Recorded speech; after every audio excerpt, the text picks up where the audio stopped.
Hello students, आज हम MCom final के 5th पेपर इकोनॉमिक एडमिनिस्ट्रेशन की 5th यूनिट के chapter administration of public enterprises, accountability and managerial problem of public enterprises के बारे में पढ़ेंगे। सार्वजनिक उपक्रमों का प्रशासन और इसके अंतर्गत सार्वजनिक उपक्रमों की जवाबदेहिता, जनता के प्रति उनकी अकाउंटेबिलिटी क्या है, जवाबदेहिता क्या है, इसके बारे में जानेंगे। और सार्वजनिक उपक्रम, सार्वजनिक पब्लिक सेक्टर की अंडरटेकिंग्स हैं, इनकी मैनेजरियल प्रॉब्लम क्या है, प्रबंधकीय समस्याएं क्या हैं, इन सब के बारे में जानेंगे। सर्वप्रथम जाने हम सार्वजनिक उपक्रमों का संक्षिप्त परिचय, यानी पब्लिक सेक्टर की जनता के प्रति क्या जवाबदेहिता है, पब्लिक सेक्टर की मैनेजरियल प्रॉब्लम क्या है। इन सबको जानने से पहले हम ये जानेंगे कि पब्लिक सेक्टर अंडरटेकिंग्स क्या होते हैं, पब्लिक सेक्टर एंटरप्राइजेस क्या होती हैं, इन सब के बारे में जानेंगे। तो वे सभी उद्योग, देश में वो सभी प्रकार के उपक्रम जिनमें केंद्र सरकार या राज्य सरकार का या केंद्र और राज्य सरकार दोनों का 51% या मोर देन 51% शेयर होल्डिंग होता है, 51% या उससे अधिक अंश पूंजी हो, ऐसा कोई भी उपक्रम पब्लिक सेक्टर अंडरटेकिंग कहलाएगा, सार्वजनिक क्षेत्र का उद्योग कहलाएगा। जैसा कि मैं आपको पहले भी बता चुकी हूँ, 1947 में हमारा देश स्वतंत्र हुआ और सरकार ने भारतीय अर्थव्यवस्था को एक समाजवादी समाज के रूप में विकसित करने का लक्ष्य रखा था। और इस लक्ष्य को प्राप्त करने के लिए देश में आर्थिक सत्ता का केंद्रीकरण न हो, कमजोर वर्ग जो वीकर सेक्शन है उसका अपलिफ्टमेंट हो सके, उसका उद्धार हो सके, रोजगार के अवसरों में वृद्धि की जा सके, क्षेत्रीय असंतुलन को कम किया जा सके, आधारभूत सुविधाओं का विकास करना, संरचनात्मक सुविधाओं का विकास करना, इंफ्रास्ट्रक्चरल फैसिलिटीज को डेवलप करना, जिससे कि निजी क्षेत्र को और अधिक विकास करने के लिए भविष्य में विकास का आधार तैयार किया जा सके। इन सब उद्देश्यों के लिए हमारे देश में सार्वजनिक क्षेत्र में उद्योगों की स्थापना करने का निर्णय लिया गया। अर्थात गवर्नमेंट ने ये डिसीजन लिया कि मैक्सिमम जो इंडस्ट्रीज हैं वो सार्वजनिक क्षेत्र में, उनमें गवर्नमेंट के द्वारा इन्वेस्ट किया जाएगा। और कितना इन्वेस्टमेंट होगा? 51% या वो more than 51% share holding government के पास में रहेगी, ताकि लोगों को जो आवश्यक वस्तुएं उपलब्ध करवाई जा सके, आवश्यक जो उनके लिए सेवाएं हैं, जो बेसिक नीड्स हैं, उनको पूरा किया जा सके। इन सभी उद्देश्यों को ध्यान में रखते हुए हमारे देश में सार्वजनिक क्षेत्र की स्थापना की गई और मैक्सिमम इंडस्ट्रीज जो हैं वो पब्लिक सेक्टर में एस्टैब्लिश किए गए, स्थापित किए गए। सार्वजनिक उपक्रम कितने प्रकार के होते हैं? अलग अलग तरीके के पब्लिक सेक्टर अंडरटेकिंग्स की स्थापना की गई। ये सार्वजनिक उपक्रम पब्लिक एंटरप्राइजेस 5 प्रकार के सामान्यतः रखे गए हैं। कौन सा? व्यावसायिक उपक्रम, कमर्शियल एंटरप्राइजेस, ऐसे उपक्रम, सरकारी उपक्रम जिनमें या तो केंद्र सरकार का या राज्य सरकार की अंश पूंजी होती है मोर देन 51%। ऐसे उपक्रम कमर्शियल एंटरप्राइजेस जो कि ट्रेडिंग का या मार्केटिंग गतिविधियों में शामिल थे, ऐसे कौन कौन से हैं? STC, state trading corporation, MMTC, minerals and metals trading corporation, food corporation of India, FCI, IOC, Indian oil corporation, ये व्यावसायिक उपक्रम कहलाते हैं। दूसरे हैं निर्माणकारी सार्वजनिक उपक्रम, मैन्युफैक्चरिंग पब्लिक सेक्टर अंडरटेकिंग्स और एंटरप्राइज जैसे पूंजीगत और उपभोक्ता वस्तुओं का उत्पादन करने वाले उद्योग, निर्माण में संलग्न स्टील, तेल, मशीनरी, रसायन, उर्वरक इत्यादि उद्योग मैन्युफैक्चरिंग इंडस्ट्री कहलाती हैं। तीसरे प्रकार के जो पब्लिक सेक्टर एंटरप्राइजेज हैं वो हैं फाइनेंशियल पब्लिक सेक्टर एंटरप्राइज। वित्तीय उपक्रम कौन कौन से? वो उपक्रम जो कि उद्योगों और व्यवसायों के लिए वित्त प्रदान करने का कार्य करते हैं, जैसे IDBI, IFCI, unit trust of India, UTI, SFC, state finance corporation, जैसे राजस्थान में RFC है, राजस्थान वित्त निगम, SBI, state bank of India, और जितने भी नेशनलाइज्ड बैंक हैं, राष्ट्रीयकृत बैंक हैं, वो सब फाइनेंशियल पब्लिक सेक्टर एंटरप्राइज कहलाते हैं। नेक्स्ट है विकासात्मक उपक्रम, प्रमोशनल एंटरप्राइजेज, जैसे स्मॉल स्केल इंडस्ट्री का डेवलपमेंट करने के लिए NSIC की स्थापना की गई, national small scale industries corporation, NIC national industries corporation, NIDC national industrial development corporation of India. ये सब प्रमोशनल उपक्रम कहलाते हैं जो कि लघु उद्योगों का विकास करने के लिए इन सभी एंटरप्राइज की स्थापना की गई।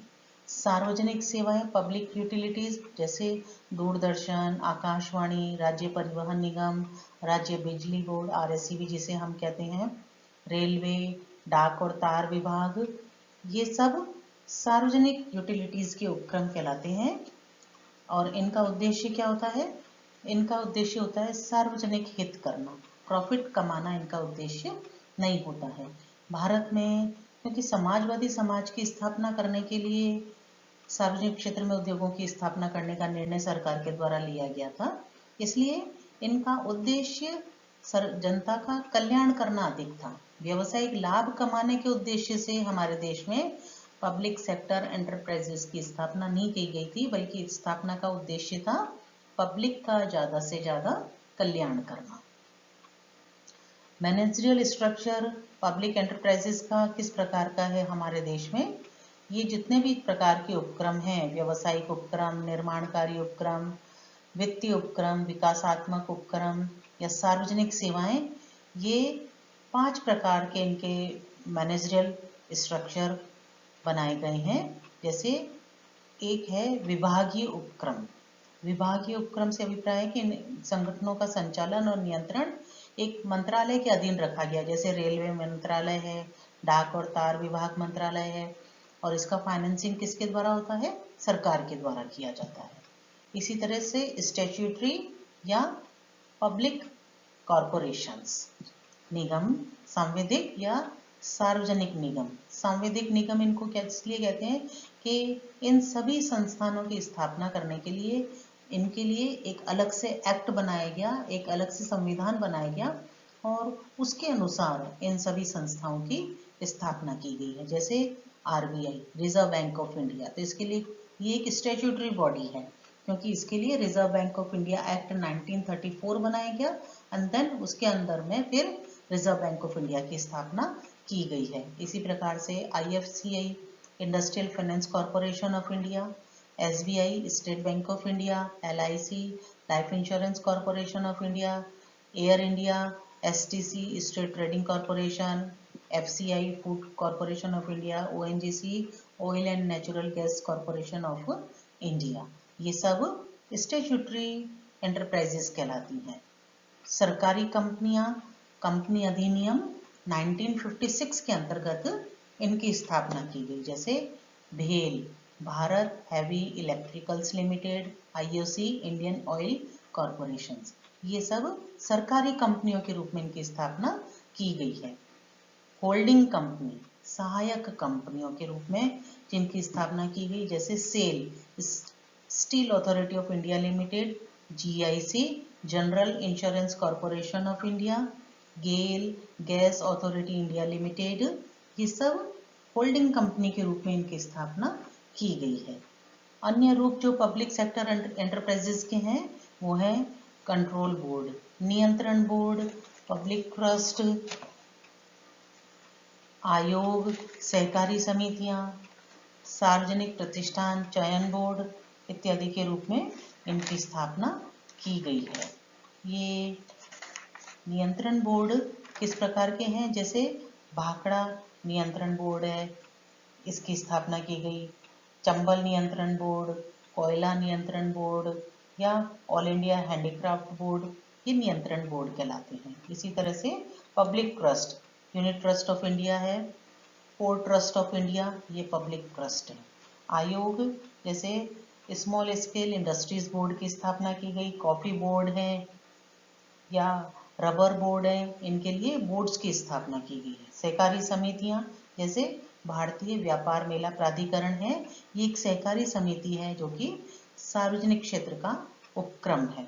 इसी प्रकार से सार्वजनिक क्षेत्र के उद्योगों के लिए चयन बोर्ड की स्थापना की गई है, तो ये सार्वजनिक प्रतिष्ठान चयन बोर्ड कहलाते हैं। इस प्रकार से सार्वजनिक उपक्रमों का प्रबंधकीय ढांचा है।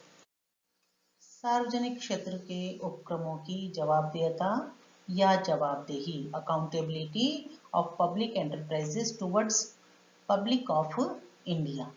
इस तरह की इनकी जवाबदेहता क्यों निर्धारित की गई है?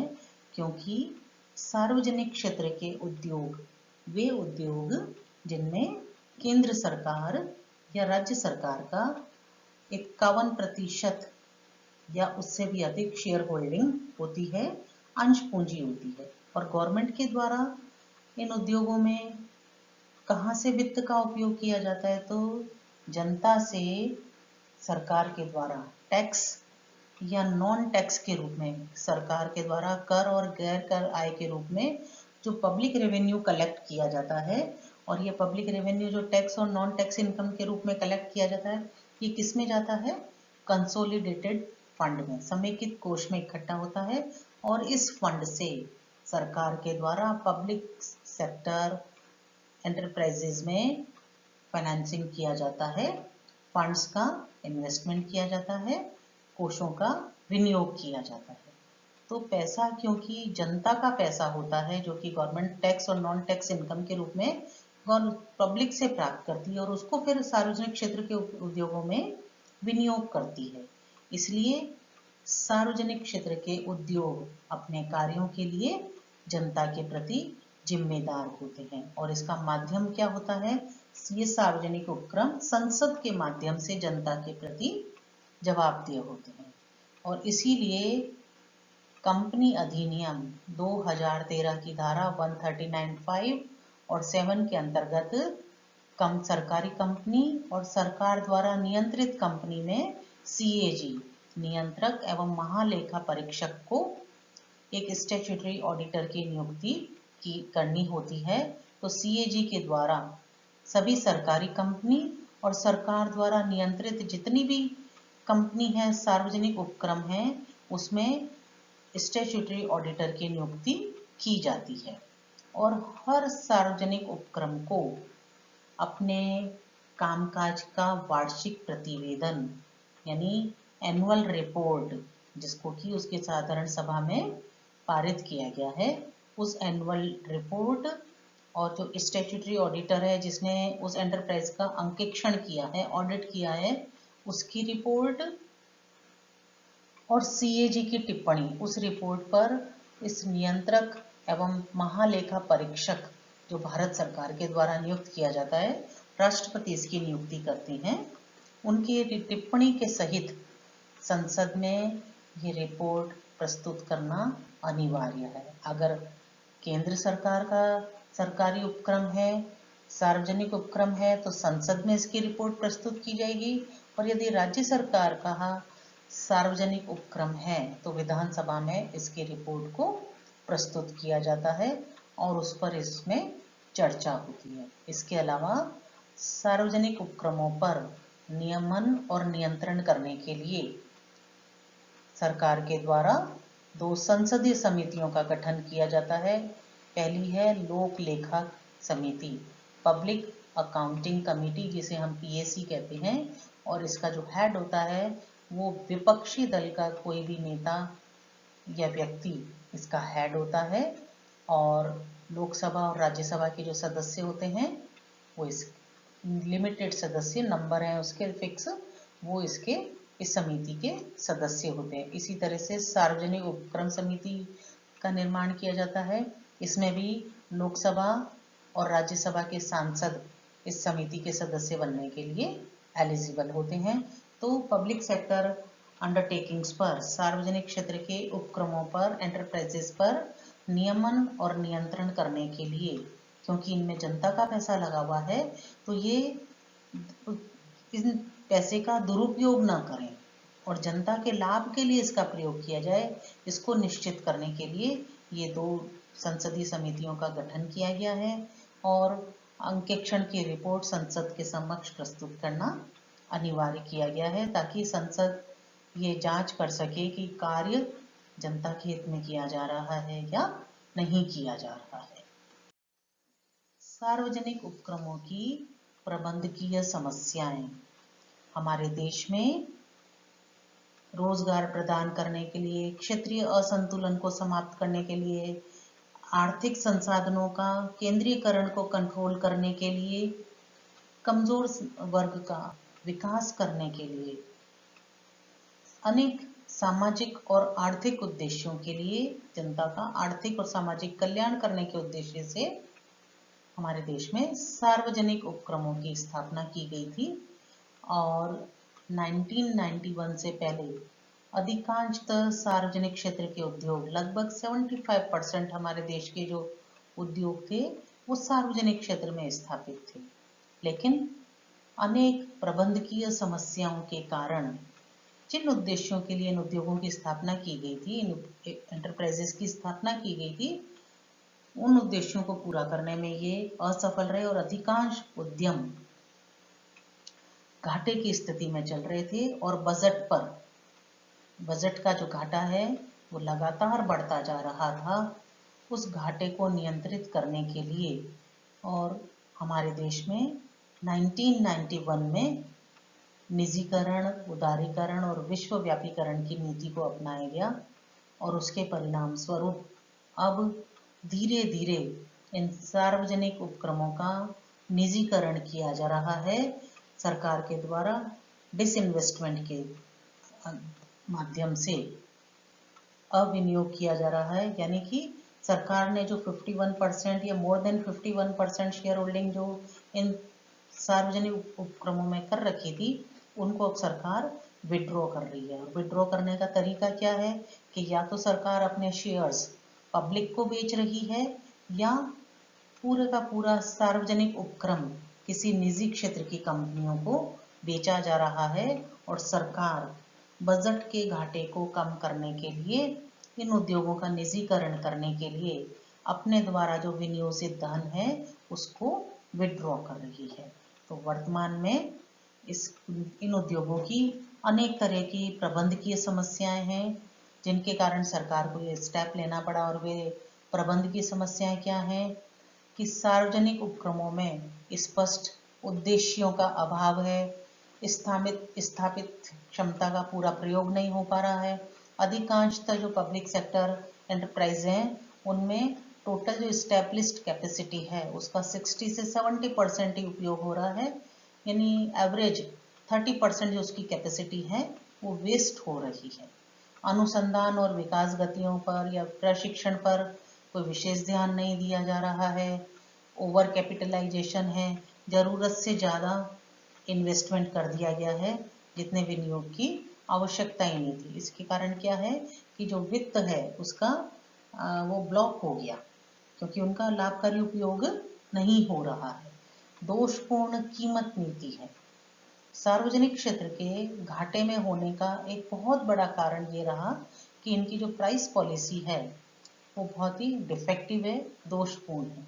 किस तरह से ये डिफेक्टिव है कि सार्वजनिक क्षेत्र के उद्योगों की स्थापना लाभदायकता के उद्देश्य से नहीं की गई थी, इसलिए सरकार के द्वारा इनके द्वारा जो निर्मित वस्तुएं हैं पब्लिक एंटरप्राइजेस के द्वारा, उनकी कीमत या इनके द्वारा प्रदान की जाने वाली जो सेवाएं हैं उनकी जो कीमत है वो जनता का कल्याण करने के लिए है, क्योंकि इनकी स्थापना की गई थी, इसलिए कई बार तो कीमत इतनी कम होती है कि कॉस्ट से भी कम कीमत गवर्नमेंट के द्वारा वसूल की जाती है और इस कारण से ये लाभ प्राप्त नहीं कर पा रहे हैं। दूसरा जो रीज़न है दोषपूर्ण प्राइस पॉलिसी क्या है कि यदि इन उद्योगों के द्वारा उन वस्तुओं का निर्माण किया जा रहा है जो हमें विदेशों से भी आयात करनी पड़ रही हैं, तो इनकी कीमत जो पब्लिक एंटरप्राइज हैं उनके द्वारा जो वस्तु की कीमत है वो आयातित वस्तु की कीमत से अधिक नहीं हो सकती है। तो उस स्थिति में चाहे भले कॉस्ट ऑफ प्रोडक्शन ज़्यादा हो रही है लेकिन कीमत ज़्यादा वसूल नहीं कर सकते हैं। अन्यथा यदि कीमत ऊंची निर्धारित कर दी तो फिर आयातित वस्तुओं की मांग बढ़ जाएगी, तो फिर उद्योगों के विकास पर विपरीत प्रभाव पड़ेगा। इसलिए इस दोषपूर्ण कीमत नीति के कारण हमारे देश के अधिकांश सार्वजनिक उपक्रम घाटे की स्थिति में चल रहे हैं। सार्वजनिक सेवाएं जो प्रदान की जाती हैं वे ही सेवाएं जब निजी क्षेत्र के द्वारा प्रदान की जाती हैं तो उनकी कीमत बहुत ज़्यादा है, लेकिन सार्वजनिक क्षेत्र के द्वारा प्रदान की जा रही है तो उनकी कीमत बहुत कम वसूल की जाती है और इसके कारण ये उद्योग हानि की स्थिति में चल रहे हैं और इसीलिए इनकी जो प्रॉफिटेबिलिटी है उसका लेवल बहुत लो है। लो इस सेंस में है कि ऐसा नहीं है कि प्रॉफिट नहीं हो रहा है। पब्लिक सेक्टर एंटरप्राइजेज कुछ तो ऐसी हैं जो कि लाभ कमा रही हैं, लेकिन जितना इनमें विनियोग किया गया है उसके कंपैरिजन में इनकी प्रॉफिटेबिलिटी बहुत कम है।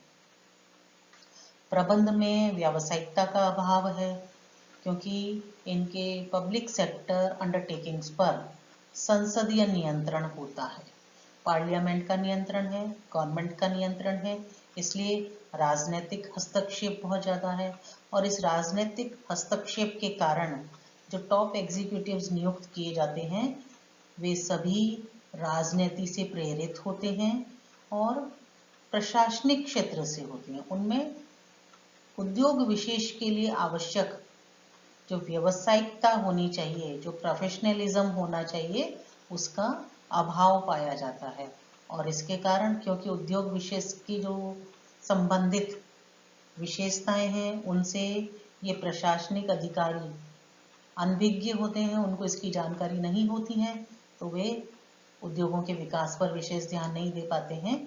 उनका जो कंसंट्रेशन होता है वो उस राजनीतिक व्यक्ति के को खुश करने के प्रति अधिक होता है जिन्होंने कि इनकी नियुक्ति करवाई है। गुणवत्ता नियंत्रण की खराब प्रणाली है, क्वालिटी कंट्रोल पर कोई विशेष ध्यान नहीं दिया जा रहा है। कारण क्या है कि सार्वजनिक क्षेत्र में जो कर्मचारी अपॉइंट किए जाते हैं उनका उद्यम के प्रति कोई निष्ठा नहीं है। सरकारी कर्मचारियों की अपने इंस्टीट्यूशन के प्रति कोई डिवोशन नहीं होता है, कोई सिंसियरिटी नहीं है। इसलिए क्वालिटी अच्छी होनी चाहिए या लाभ प्राप्त करना चाहिए, इससे उनका कोई लेना देना नहीं होता है क्योंकि उनको चाहे लाभ हो या हानि हो उनको तो सैलरी बराबर मिलती रह रही है। इसलिए वो इसकी गुणवत्ता नियंत्रण पर या क्वालिटी कंट्रोल पर कोई विशेष ध्यान नहीं दे रही है और इस कारण से अधिकांश पब्लिक सेक्टर एंटरप्राइजेज जो हैं वो घाटे की स्थिति में चल रहे थे। निजी क्षेत्र से प्रतिस्पर्धा है। निजी क्षेत्र जो कि लाभ प्राप्त करने के उद्देश्य से ही स्थापित किए गए हैं, इसलिए उनमें प्रबंधकीय कुशलता है, क्वालिटी कंट्रोल है, इसलिए उनके द्वारा जो उत्पादित वस्तु है अच्छी तकनीक का प्रयोग कर रहे हैं। पब्लिक सेक्टर में तो टेक्निकल बैकवर्डनेस भी है, अभी तक भी पुरानी तकनीकों का ही प्रयोग किया जा रहा है। तो इसके कारण निजी क्षेत्र से बहुत अधिक प्रतिस्पर्धा का सामना करना पड़ रहा है और पुरानी तकनीक होने के कारण, राजनीतिक हस्तक्षेप होने के कारण, दोषपूर्ण कीमत नीति होने के कारण, अनुसंधान और विकास गतिविधियों पर विशेष ध्यान नहीं देने के कारण ये निजी क्षेत्र से प्रतिस्पर्धा में नहीं टिक पा रही है और इन सभी प्रबंधकीय समस्याओं के कारण आज भारत में सार्वजनिक क्षेत्र के उपक्रमों की संख्या धीरे धीरे कम होती जा रही है। गवर्नमेंट डिसइन्वेस्टमेंट के द्वारा अपनी मनी को विड्रॉ करती जा रही है।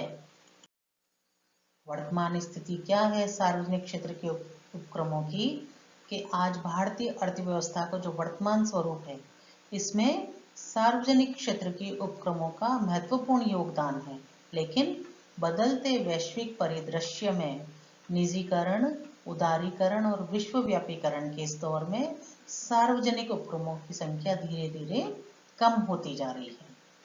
वित्त मंत्री निर्मला सीतारमण के द्वारा 17 मई 2020 को सार्वजनिक क्षेत्र के उद्यमों के लिए एक नई नीति की घोषणा की गई और इसके अनुसार यह तय रखा गया कि रणनीतिक क्षेत्र में पब्लिक सेक्टर एंटरप्राइजेस को इस 2020 की जो पब्लिक सेक्टर पॉलिसी डिक्लेयर की गई है उसके अनुसार सार्वजनिक उपक्रमों का 2 भागों में बांटा गया है, रणनीतिक क्षेत्र स्ट्रेटेजिक और नॉन स्ट्रेटेजिक एरिया। जो सार्वजनिक उद्योग जो कि रणनीतिक क्षेत्र के हैं उनमें कम से कम 1 और अधिकतम 4 उद्योग ही रखे जाएंगे। ये निर्णय 2020 की इंडस्ट्रियल पॉलिसी में रखा गया है जो कि पब्लिक सेक्टर एंटरप्राइज से रिलेटेड है। 31 मार्च 2019 तक भारत में 298 सार्वजनिक क्षेत्र के उपक्रम थे जिनमें कुल विनियोग 16,40,628 करोड़ रुपए 28 करोड़ रुपए का था और इनकी पेडअप कैपिटल 2,75,697 करोड़ रुपए थी और 15 लाख से भी अधिक कर्मचारी इन सार्वजनिक उपक्रमों में कार्यरत थे। Thank you.